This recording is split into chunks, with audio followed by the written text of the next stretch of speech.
Hello, my name is Miller, and today I'm going to be playing the Curious Expedition. We played an episode of this already. We started our campaign, however, we kind of failed miserably because we didn't actually do the tutorial yet, so I didn't really know what my goal was or what I was kind of going for. So today we are going to do the tutorial, and let's just jump right in.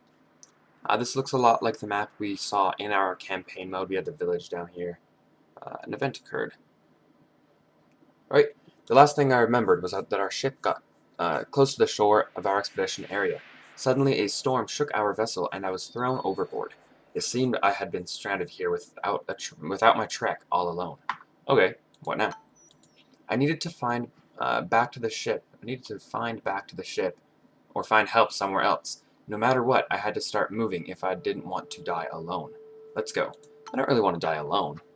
Wasn't I on an island? Oh yeah, there I am, right there. Welcome to the Curious Expedition tutorial. Drag the map by holding it down left click and moving. Yep, zoom out. Yeah. Move the mouse over fields. Right click moves to the waypoint. Move islands now. Oh, so we can double click to move as well. Every time you move you lose sanity, we knew that. Continue traveling inlands. Oh, not islands, inlands. Question marks indicate areas. So we knew most of this. It's an old campsite. Let's go in. Explore. I approached an old campsite which held the remains of the expedition that had failed long time ago. The skeleton of what must have been a French explorer stared at me through the hollow eye sockets. How would you know that the explorer was French based on their skeleton? I'm not seeing any French flag or anything like that, but we'll just go with it. Maybe only the French have explored this area. Search area. Desperate to find something that would keep me alive, I searched the area. I was delighted to see that one of the corpses was still clinging to valuable equipment. Okay. Colorful marbles. Valuable equipment, guys. And some chocolate. I don't know if I'd trust that chocolate if it's been there long enough for that skeleton to become a skeleton. You can restore sanity through food. Yeah. I think we're supposed to eat all of it. Nope. Native villages are one of the most important locations to visit on each expedition. Move to the village and enter it. Okay, so it seems like we can't move through the trees at all without our machetes like we had in our campaign. So that's too bad. Enter village. It has been days since the last time I saw another living being, so I was pleased to see humans again. The villagers observed me curiously, and quickly a small crowd began to form. I rejoiced as I realized they were friendly and offered help in my dire situation. I guess I'm just resting.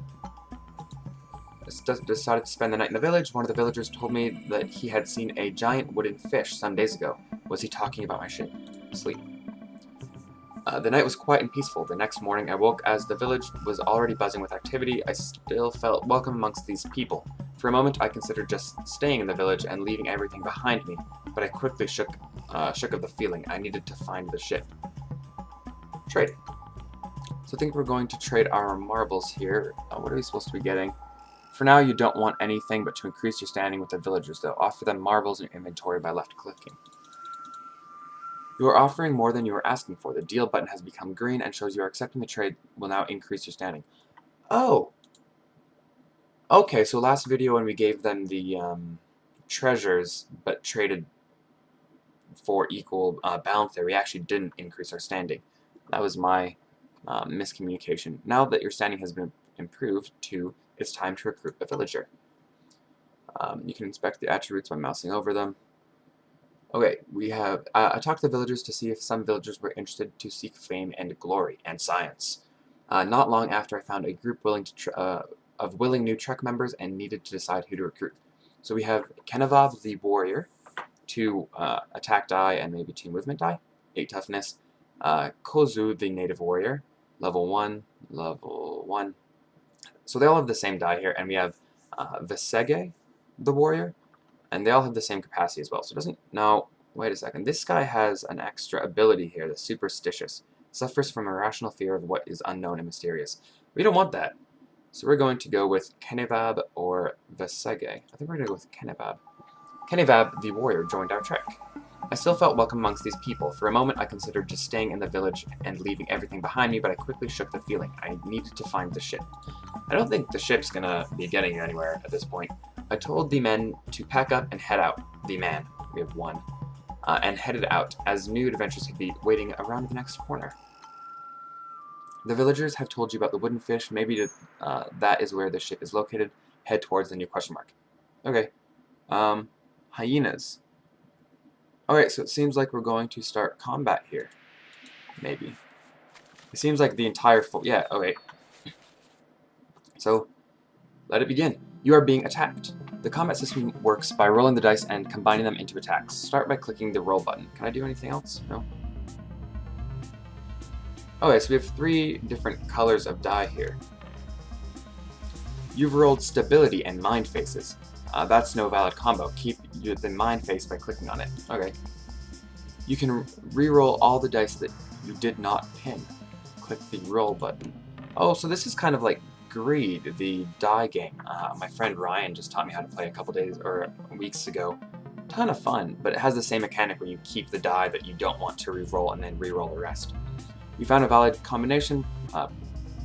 Probable combos are accentuated by vibrating die, like this one. Click the shield to select the dice.